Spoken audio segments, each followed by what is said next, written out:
Thank you, Dr. Cook, for the introduction. I think we're going to get started.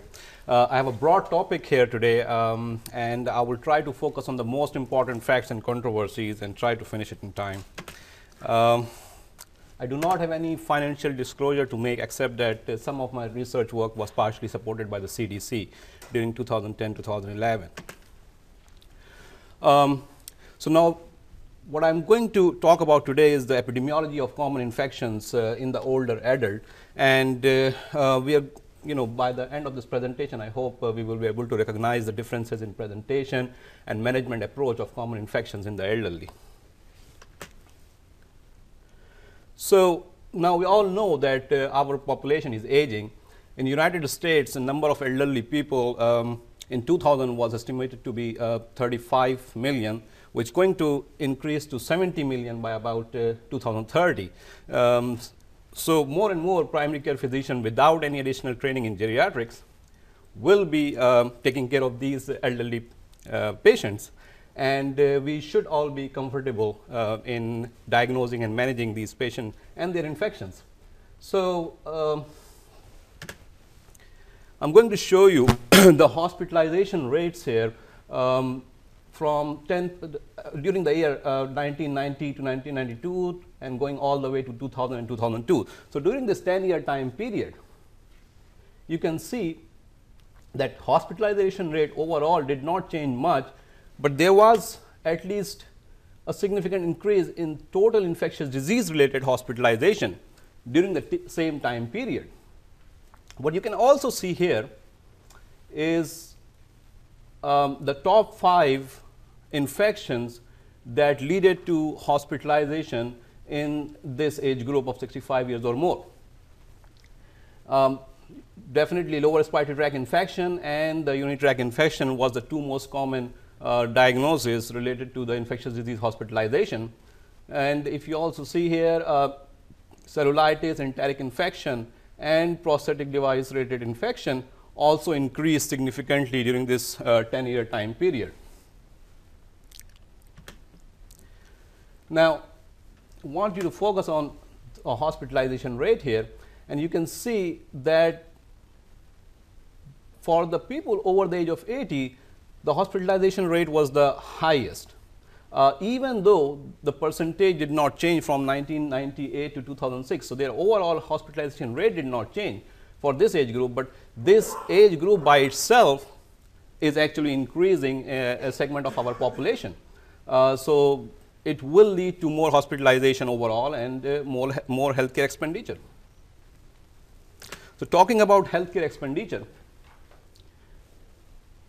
I would like you to focus on this solid black graph here, and this is total hospital charges actually in billions. So, this is $50 billion, and you can see that total ID related hospitalization costed about $31 billion in 1998 and went up to $45 billion in 2004. So, there has been a slow and gradual increase over the period of years in terms of how much dollar amounts we are spending in ID related hospitalization in the elderly population. Now, I am not going to keep on depressing you with these numbers. So, I am going to change gears now and talk about why this population actually is more prone to get infection. So, there is a normal aging process. The main player is immunosenescence, which is actually nothing else but a normal aging process of the immune system, and is defined as gradual deterioration of the immune system leading to a state of dysregulated immune function that contributes to increased susceptibility to infection in the elderly. Now, it affects T cell immunity, it affects humoral immunity, it affects innate immunity. So, basically immunosenescence affect all part of our immunity. As we are aging, there is some processes going on that affect the T cell immunity, and to start with, the thymus is involuting, the helper T cells and the cytotoxic T cells number are decreasing. Now, the elderly have more memory T cells that they have acquired throughout these years.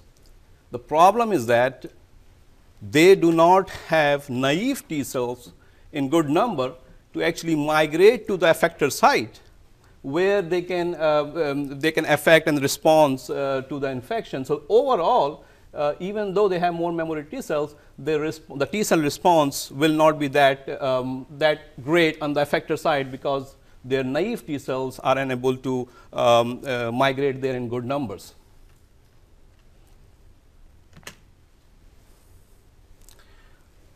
Okay.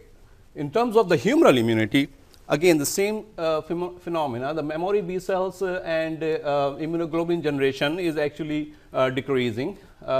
Instead of increasing memory B cells, they actually have decreased in number, but then there are some controversy about that also. There are some studies that show the increased memory B cells, some says low memory B cells, but anyhow, overall what's happening is that there is a down regulation of immunoglobulin generation, there is a reduced antibody affinity, and the number of autoantibodies is also increasing. Overall, altogether, what's happening is the humoral immunity overall is going decreasing. And one more important point, that some changes in humoral immunity are likely due to the altered T cell health. So, because the humoral immunity depend on some T cell health also. Now, moving towards the innate immunity. Now, this is a busy slide, so I am going to make it easier for you. So, you have decreasing numbers of neutrophil monocytes and their function. I am not going into molecular level, but what is the summary is that you have decreasing number of the cells and their functions.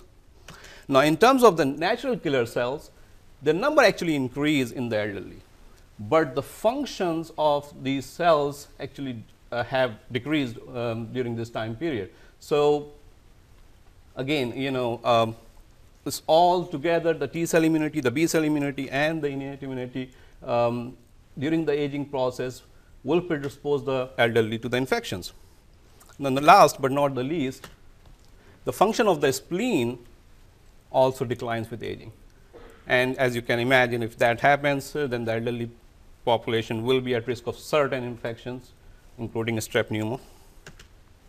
So, as we have already seen that the two most common infections in the elderly group is the lower respiratory tract infection and the urinary tract infection, and we have also seen that enteric infection is on the rise. So, I have decided, I have chosen these 4 infections for today's talk, and I will briefly go over them, and I am going to try to be brief so that we will finish in time.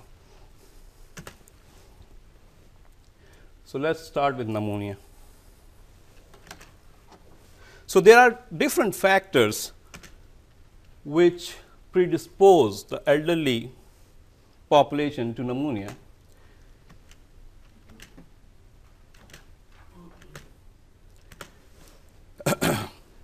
They have reduced mucociliary clearance, their chest compliance is decreased, their lung elasticity is reduced, they have reduced muscle strength and have decreased diminished cough reflex. Their chances of getting aspirations, including micro aspirations, are higher, and then they are the victims of the polypharmacy, and there are certain medications that will actually increase the risk of aspirations in this age group, make them sedated. So, all of these together make them at higher risk of getting lung infections. So, what are the clinical manifestations of pneumonia in the elderly? Is it the same or different? So, the cough, dyspnea, and sputum production, which is actually the more common symptoms in the younger people, usually absent, they can present, but usually absent in the elderly. Tachypnea, however, is a sensitive indicator and actually present in about 70% of the cases. As far as the altered mental status is concerned, it may be the presenting symptom in up to half of the cases, and sometimes it might be the only presenting symptom in these patients. Now, if you are taking care of patients over 80 years of age, there has been a study that has shown that these patients will more likely to have altered mental status on presentation or an absence of fever as compared to the younger than 80 age group, and they have less likely to have pruritic chest pain, headache, myalgias, other symptoms might not be present in these patients. So, the very elderly group might have a slightly different presentation too.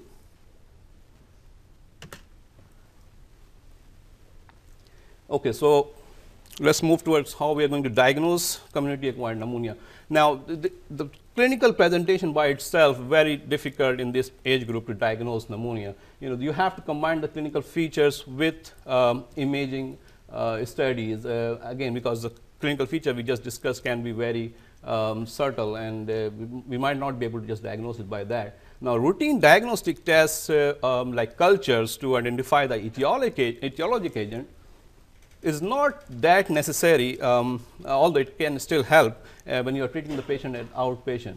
For a hospitalized patient, however, you have to have pre-treatment blood cultures and also respiratory cultures, Gram-Stainon cultures, and also consider sending urine for Legionella antigen and streptococcal antigen. Okay. Sorry. So, let us talk about the treatment. Now, this is according to the guideline from 2007 IDSA ATS guideline, and it starts with the community acquired pneumonia in patients who are previously healthy with no comorbidities. You can use macrolides.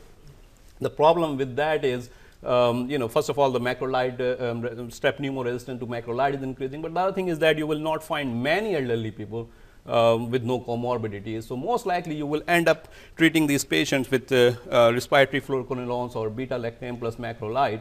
Now, as the patient in the ICU, you will again use the beta-lactam with either macrolide or fluoroquinolone. And if you have a patient with healthcare associated pneumonia, not necessarily you need extended spectrum antibiotic in all the cases. If they are not at risk for multi-drug resistant pathogen, you can still treat them with either just beta-lactam antibiotics or respiratory fluoroquinolones. Now, if they are at risk of multi-drug resistant organism, then you need initially at least a extended spectrum combination treatment that will cover your regular MRSA infection or Pseudomonas infection, and that in that scenario these are all the listed regimen you can start. The question is that what's going to be the duration of these treatment, and it's always been a question. The duration, whether it's elderly or young people, is not different. It's the same. It's 7 to 8 days of antibiotic if the patient has good clinical response. The exception is the Pseudomonas infection. If you have pneumonia from Pseudomonas, the recommendation is for higher duration, 10 to 14 days of antibiotic in that cases. If you are suspecting multi-drug resistant Pseudomonas, and that's the question we are asked so many times, is about the double coverage. Do we need to have a double coverage? Does the guideline recommend double coverage? So, double coverage for multi-drug resistant Pseudomonas is recommended, although we have to be careful. First of all, it's recommended only when you don't know the sensitivity pattern. Once you have the sensitivity pattern, you can probably narrow down your antibiotic treatment at that time. And the second thing is that aminoglycosides are usually used for the double coverage, and elderly population is at higher risk of renal toxicity. So, basically you have to be seeing the risk and benefit if you are looking for doing the double coverage for Pseudomonas in this age group. So, we talk about the multi-drug resistant pathogen and the risk factor for multi-drug resistant pathogen. What are these risk factors? And this is again from the guideline, and you can see all the listed one. I want you to focus on this one, and this is residence in a nursing home or extended care facility. This is a controversial point, and that's why I'm focusing on that, is because by definition now, anybody who is living in the nursing home gets a pneumonia. Now, you have to start the treatment for MRSA, for Pseudomonas, for each and every one of them. So, all of these patients will end up in something like vancomycin and piperacillin tazobactam, which most of the nursing home in this country will not be able to do in-house. So, all of these patients are going to be transferred to the hospital. Do we need to do that in each and every patient? And that is what the guideline is suggesting as of this point. And I disagree with that. And then there are at least some data and some expert opinions out there who also challenge this recommendation. Basically, I think there is two different population in the nursing home also. We have some nursing home residents who are healthy, relatively healthy, not being in and out of the hospital a lot. So, those patients may not be at the same risk of getting multi-drug-resistant pathogen as the patients who are coming in and out of the hospital all the time, bedridden, at risk of aspirations and things like that. So, they might their level of functional activity is different, and their level of risk factors might be different too. So, I think if you have a relatively healthy patient who is not looking very sick, may still have a chance to get better with just respiratory fluoroquinolone or cephalosporin with macrolide treatment, as we discussed earlier. And again, a most important point here, prevention. Oral hygiene is important also in pneumonia treatment, and vaccination. Pneumococcal vaccine and influenza vaccine are recommended. Influenza vaccine in an outbreak setting has been shown to be to decrease the overall mortality, all cause mortality by 70%. So, it is important to keep that in mind. Then there is some confusion about when to vaccinate and how many times to vaccinate with pneumovax in the elderly group. So, I want to bring this up. All elderly patients over the age of 65 should get pneumococcal vaccine one time. Now, if someone has received pneumococcal vaccine before age 65 and has turned 65 and, now and over 65 now, and 5 years has elapsed, then he should get a repeat dose of pneumovax vaccine. Now, I saw this vaccination guide from AGS, American Geriatric Society. Just want to point out there this last point where they are saying to repeat repeat after 5 years for certain risk group of people. This is not recommended by CDC or EPIC for people over age 55. The revaccination part, if you have received already one dose of pneumovax vaccine, is not recommended for people over age 65. It is recommended for people under age 65. So, let us move to influenza. Now, influenza is a disease which is associated with high morbidity, high mortality, a significant burden on the healthcare expenditure. So, in US about 40,000 to 60,000 people die each year secondary to influenza, and 90% of them are elderly. Now, we are lucky this year, as Bill will tell you, that we have not seen that that type of influenza season yet. So, keep finger crossed. I hope we will do the same all the way along. Now, the total annual economic burden of influenza epidemic in the US estimated to be about $87 billion, and 64%, more about 2/3 of this burden is borne by the people who are 65 years of age or older. As far as the clinical manifestation is concerned, cough, fever and chills and altered mental status are the predominant symptoms, but then there are some non-specific symptoms also, like headache, myalgias and GI symptoms. The point is that even though cough, fever and chills along with altered mental status are the predominant symptoms, as per one study, these combination of symptoms had only 30% positive predictive value as compared with 78% for younger adults. So, you will have a very difficult time to diagnose this infection in the elderly just because of you have to be on the lookout for this in this population. So that's why it's important to know when to test for influenza. So according to the guideline came in 2009, all elderly patients with suspected sepsis or fever of unknown origin should get tested for influenza during an influenza season or outbreak.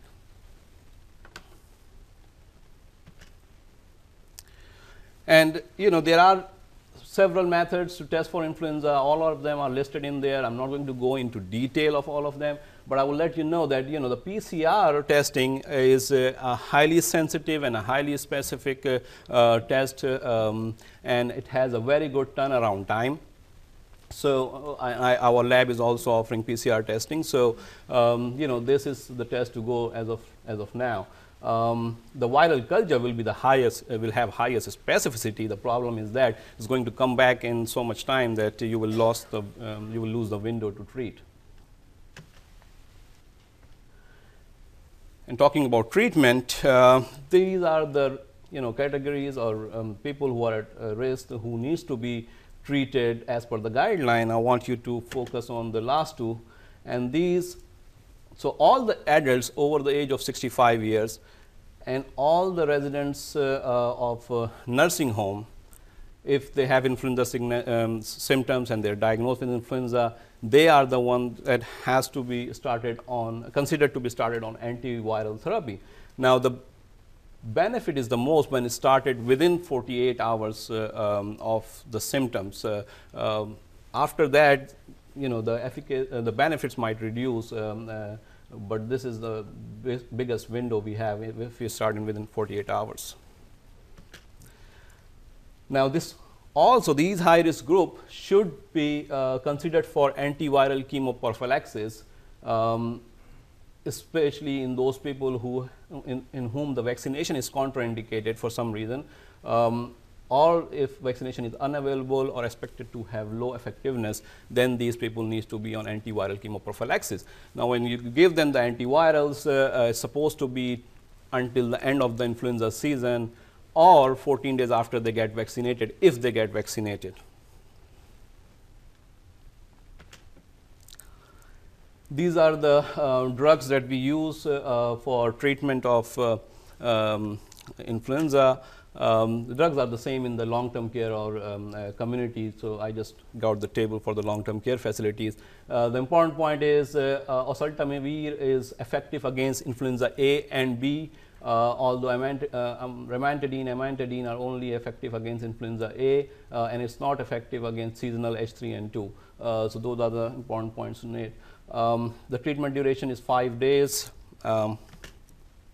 Now, the prophylaxis, I want you to focus on the prophylaxis in the long-term care facilities. If there is an outbreak in the long-term care facilities, it's slightly different. You have to vaccinate. You have to give prophylaxis to all the elderly people in the long-term care facilities, regardless of their vaccination status in the setting of an outbreak. So even though they have been vaccinated, if there is an outbreak in a facility, you go by and do not look at who has got vaccinated and who didn't got vaccinated. You just give the prophylaxis to everyone, and the duration of prophylaxis is written right here. Another question that comes up is about high dose influenza vaccine, which is available for some time now, and the question is that whether the normal dose vaccine is any less better than the higher dose vaccination. To answer that point, I can tell you that according to the study that was done in 2009, we know that higher dose vaccine will cause an increased antibody response in the elderly against influenza. So you will have a higher, much higher titer for antibodies in the elderly group. What we don't know is that whether this high antibody titer actually translate into a better clinical outcome, and that's the part where we're still lacking in data. We don't know yet. We do have higher dose vaccine available at Vidant Medical Center here. Now CDC has not expressed any preference of one vaccine over another. So if you don't have a higher dose vaccine available, you can still go with the normal dose vaccine. Okay, so let's move towards C. difficile infection. So I don't have to tell you, the figure is showing to you that no matter what the age group is, C. diff infection actually have been on the rise. It's probably plateaued now, but it has been on the rise. And the most significantly affected group is the people who are over the age of 85 with this infection. And it's actually most likely related is in relation to the B1 NAP1 027 strain of C. diff, which produce more toxin and more toxin A and more toxin B, along with an additional binary toxin, and produce more spores. So this rise has been somewhat coincidental with the emergence of B1 NAP1 027 strain. As far as nursing home and C. diff infection is concerned, it has been identified as most common infectious disease cause of acute diarrhea in the nursing home, and you know, up to 20% of nursing home residents may be even colonized with C. diff. So the clinical manifestation of C. diff infection, usually it will be presenting as diarrhea and crampy lower abdominal pain. Now, fever may or may not be present in the elderly. You cannot completely rely on that. Toxic megacolon can present in the elderly as acute abdominal syndrome without diarrhea, and occasionally, and that will be the diagnosis that probably will you know, be difficult. Occasionally, leukocytosis without diarrhea, without the patient having started to have diarrhea yet, can be the only manifestation in the elderly, and probably not be easy to pick it up. And elderly are also more prone to get recurrent C. diff infection, so we know that. We're going to talk about it a little bit later. So again, the diagnosis of C. diff infection, you have a you know, lot of options available. The most widely used is enzyme immunoassay. Although cytotoxin assay has been the gold standard over the years. Now PCR testing has come up recently, which has a high sensitivity and high specificity, and you know, more and more you will see a transition towards PCR testing. Our lab also has started to test with PCR in certain cases. And this is the point that you know, we probably all know, the lab will even not accept sometimes unformed stools if they are not unformed stools. Now, we still see a lot of repeat C. difficile testing. So if first test is negative, you will send another test to see whether it's true negative or not.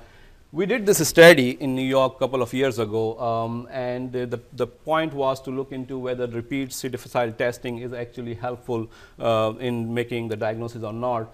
So this, at this center that we were testing, we looked into 5,000 stool samples, and basically and the enzyme immunoassay was the method they were testing it for C. diff. And we saw that 90% of the time the diagnosis was made on the first test. No matter how many times you repeated it, the 90% of the time the diagnosis was made on the first test. Now, if you have a first test negative and you repeated a second test, it will come out to be negative in 95% of the time. If you have first two tests negative and you repeat the third test, it will come out negative 97% of the time. So keep on sending the C. diff test to think that it will turn out positive was not happening. And this is a data over 4 years period. So you know, it was quite extensive. So therefore, I do not recommend, especially now when we have even PCR testing available, I do not recommend to keep on repeating C. diff test in order to think that the next one will come back positive. This is the treatment guideline from the IDSA for C. diff infection. The treatment is similar in elderly versus young people in this scenario. If you have a mild to moderate infection, you can use metronidazole for treatment, and when you say mild to moderate, means you don't have leukocytosis less than 15,000 and your creatinine no more than 1.5 times the baseline. If you have a severe episode, then you can use vancomycin. The only time you will use vancomycin and metronidazole together will be if it's a complicated infection with ileus or toxic megacolon. Otherwise, there is no need for using both together. If you have a recurrence, you can do repeat the same treatment as the first time. If you have a second recurrence, then it's recommended you use vancomycin with a tapering dose over 4 to 6 weeks period. So that's about now.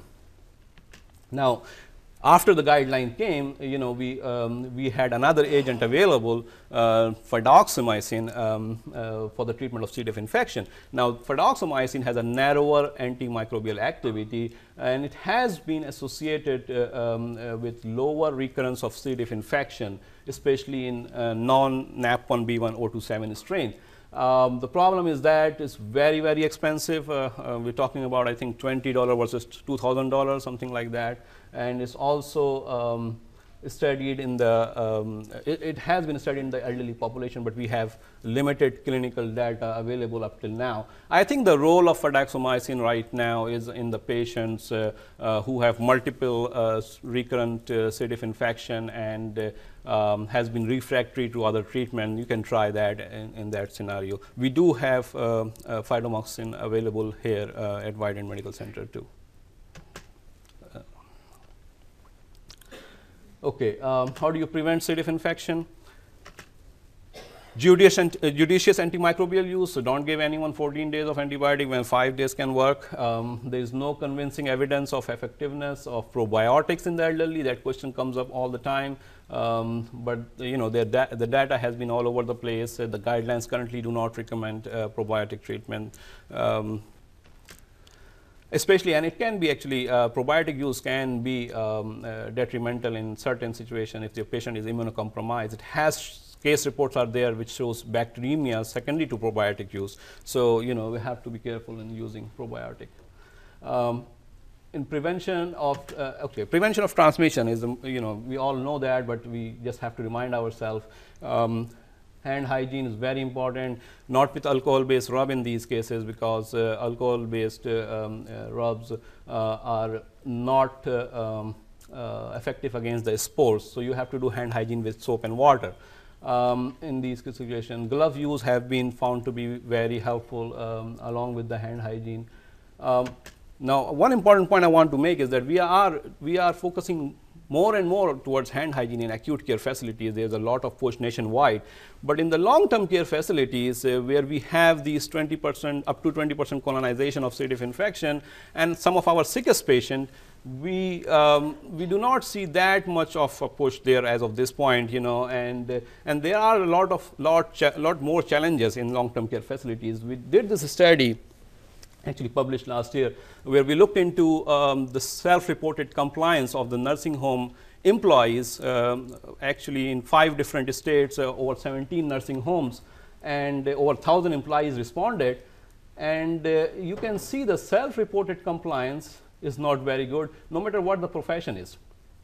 Now, this is the self-reported compliance, so probably the compliance is somewhere around here. So that's very important, and there are certain risk factors that they identified which actually led to that, and I'm not going to go into that, it would take too much time, but you can, if you want to see those risk factors, you can note the reference and see later. But that's important point, we have to focus also in long-term care and going forward. Now, we're going to move to the last topic, and I hope we will finish in time, urinary tract infection. So, as everywhere else in the body, in the genitourinary system, there are changes happening when you are aging, including hormonal changes, which lead to some, couple of things like thinning of mucopolysaccharide layer in the urinary epithelium and increased vaginal pH, which altogether is going to increase your bacterial colonization, and also there are some mechanical differences like regular emptying of the bladder and brisk urinary flow. That's also decreasing in elderly population as they are aging. And one other thing is that the volume required to sense to need to void increase by 100 ml in the elderly. So, that is also retaining some extra urine in your bladder. All of these together are going to make them at high risk of colonization first of all, and then eventually infection. So, now we know that the colonization will be more. So, are we going to treat the asymptomatic bacteriuria in these elderly people? Is there any benefit? There have been multiple studies doing over the years on this topic. And we figured out after all these studies that there is no significant benefit in morbidity, mortality, even symptom control like incontinence in any of these studies that were done. Most of these studies did not show any evidence of benefit. So, there is no need to treat asymptomatic bacteriuria. So, do we have to screen for asymptomatic bacteriuria? Yes, we do in certain patients, only in certain patients, if they are having a genitourinary surgery, and that is the only thing I can think of that you will require to screen for asymptomatic bacteriuria and treat it before the surgical procedure. But other than that, you are not going to routinely screen or treat asymptomatic bacteriuria,